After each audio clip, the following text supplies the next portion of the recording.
అందరికీ నమస్కారం. నా పేరు వాణి. నేను కృష్ణా జిల్లా మోపిదేవి మండలం కోసిరివారిపాలెం గ్రామంలో A grade and ATM model వేయటం జరిగింది. అలాగే నాకు 2 ఆడపిల్లలండి. నా ఆడపిల్లలు చదివించుకుంటూ నేను ఈ వ్యవసాయాన్ని కొనసాగిస్తున్నాను. నాకు మంచి ఆదాయం వస్తుంది.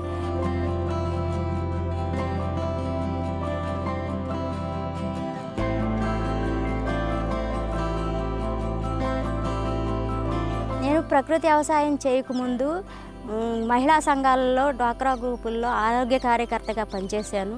ఇది నాకు 2010లోనే ఎన్పిఎంలో పరిచయం అయ్యింది. ఇప్పుడు ఆ ఎన్పిఎం పరిచయం అయిన తర్వాత 2016లో ఆర్వైఎస్ఎస్ సంస్థ వాళ్ళ ద్వారాగా నేను ఈ ప్రకృతి వ్యవసాయంలో కొనసాగుతున్నాను. నేను ప్రకృతి వ్యవసాయం స్టార్ట్ చేసి 10 సంవత్సరాలు అయ్యింది. నాకు మంచి భవిష్యత్తునిచ్చింది ఆర్వైఎస్ఎస్ సంస్థ. ఇప్పుడు నేను ఐజీగాడ్లో మెంటర్గా పనిచేస్తున్నాను.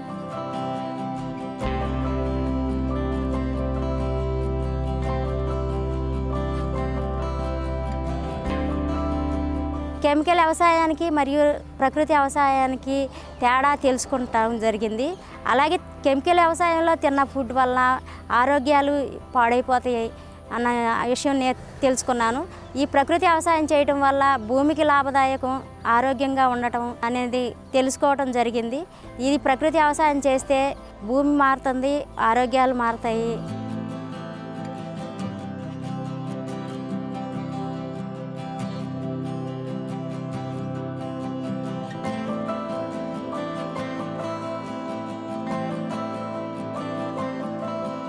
పంట వేసేటప్పుడు బీజామృతంతో విత్తన శుద్ధి చేసి నారు నాటడం, విత్తనాలు వేయటం జరిగింది. తర్వాత 15 రోజులకు ఒకసారి జీవామృతం ఇవ్వటం జరిగింది.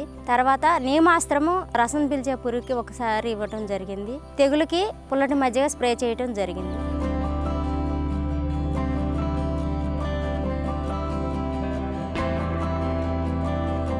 ఏటీఎంలో ప్రధాన పంటలు వచ్చేసి క్యారెట్, బీట్రూట్, ముల్లంగి, మిరప, మొక్కజొన్న. ఇవి ప్రధాన పంటలు. జీవ వైవిధ్య పంటలు 20 రకాలు వేయటం జరిగింది. తర్వాత ఏ గ్రేడ్లో వచ్చేసి ప్రధాన పంటలు 5: మామిడి, మినుము, పెసర, వంగ, టమాటా. ఈ 5 రకాలు ప్రధాన పంటలు. జీవ వైవిధ్య పంటలు తీగజాతి, ఆకుకూరలు, కూరగాయలు, దుంపజాతి జీవ వైద్య పంటలుగా పెట్టుకోవడం జరిగింది. ఒక్కొక్క బెడ్ వచ్చేసి 4 అడుగులు. 4 అడుగుల్లో బెడ్ల మీద మినుము, పెసర వేయటం జరిగింది. బోధుల్లో వంగ, టమాటా, మిరప, బంతి, ఉల్లి పెట్టడం జరిగింది.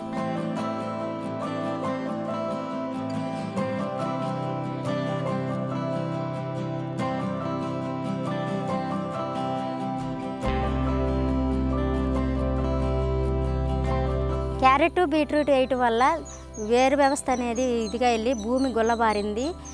నీటి తడులు అనేవి తగ్గినాయి. అంటే 45 రోజులు అయింది నేను నీరు పెట్టి, అయినా పంట అనేది వడిలిపోకోకుండా తేజస్గా ఉంది.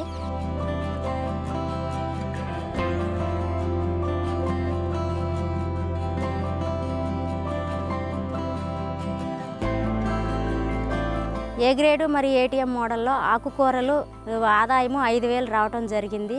మినుము, పెసర నాకు 10 బస్తాలు అవుతాయని అంచనా వేసుకుంటున్నాను. తర్వాత వంగ, టమాటా, మిరప దాంట్లో ఆదాయం వచ్చేసి 3,000 రావటం జరిగింది. ఏ గ్రేడు మరియు ఏటీఎం మోడల్లో పండిన పంటలు ప్రతి సోమవారం కలెక్టర్ ఆఫీస్ నందు కూరగాయలు తీసుకెళ్ళి అమ్మటం జరుగుతుంది. నాకు మంచి ఆదాయం రావటం జరుగుతుంది. అలాగే నేను మహిళా సంఘాలకి మా ఎంఎస్ మీటింగ్లో నా కూరగాయలు ప్రకృతి వ్యవసాయంలో పండించిన కూరగాయలను తీసుకెళ్ళి అమ్మటం జరుగుతుంది. అదే కాకుండా మా విలేజ్లో కూడా నేను కూరగాయలు మహిళలకు ఇవ్వటం జరుగుతుంది.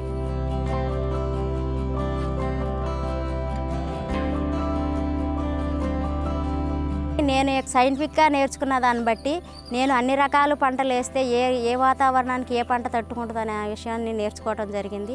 అలాగే క్యారెట్, బీట్రూట్, ముల్లంగి అనేది రాదన్నారు ఈ నెలలో.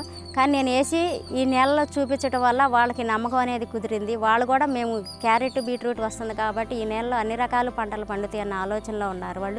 వాళ్ళు కూడా వేసుకోవడానికి ముందుకు వచ్చారు.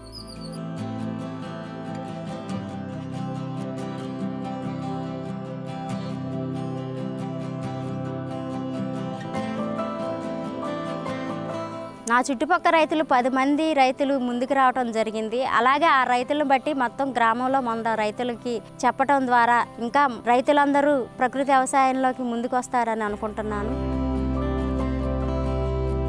నా పేరు రేపల్లి లంకారెడ్డి అండి. మాది కోసరవారిపాలెం పక్కన. ఈ జామ తోట వేసాను 60 సెంటు. మాది పురుగు మందు కొట్టి ఎక్కువ ఖర్చు అవుతుందండి. పక్కన వాణి గారు వేశారు. ప్రకృతి వ్యవసాయం బాగా లాభదాయకంగా ఉంది. మా దాని ఖర్చు ఎక్కువ పెరిగిపోతుంది. ఆమెను చూసి నేను చేయాలనుకుంటున్నాను. రేపటి నుంచి ఆమె దగ్గర కోచింగ్ తీసుకుని పంట వేస్తాను. ఖర్చు తక్కువను, లాభం ఎక్కువగా ఉంది. ప్రకృతి వ్యవసాయంలో బాగా అధిక లాభాలు సంపాదిస్తున్నారు. ఆమెను చూసి నేను నేర్చుకోవాలి. మేడం గారు మినువేశారు, భూమి అంతా అల్లుకుపోయింది. పెసరేశారు, భూమి అంతా అల్లుకుపోయింది. ఈ బంతి మొక్కలు, మిరప మొక్కలు, టమాటా, వంగ అన్నీ పెట్టారండి. బాగా లాభసాటిగా బాగుంది. ఇప్పుడు కలుపు నివారణకి ఆమెకి కలుపు ఖర్చు లేదు, మాకు ఖర్చు ఎక్కువైపోతుంది కలుపు. ఇప్పుడు మేము కూడా అలాగే చేద్దామని అనుకుంటున్నాము.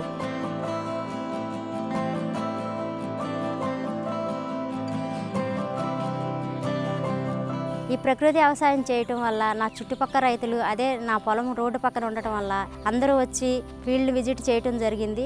ఈ పంటలు ఏంటి అనేది ఆలోచన వచ్చింది వాళ్ళకి. అలాగే నా పక్కనున్న రైతులను కూడా మార్చుకుని క్లైమేట్ రెసిలియన్స్ విలేజ్గా మార్చడానికి నాకు ఈ యొక్క అవకాశం ఇచ్చినందుకు ధన్యవాదాలు.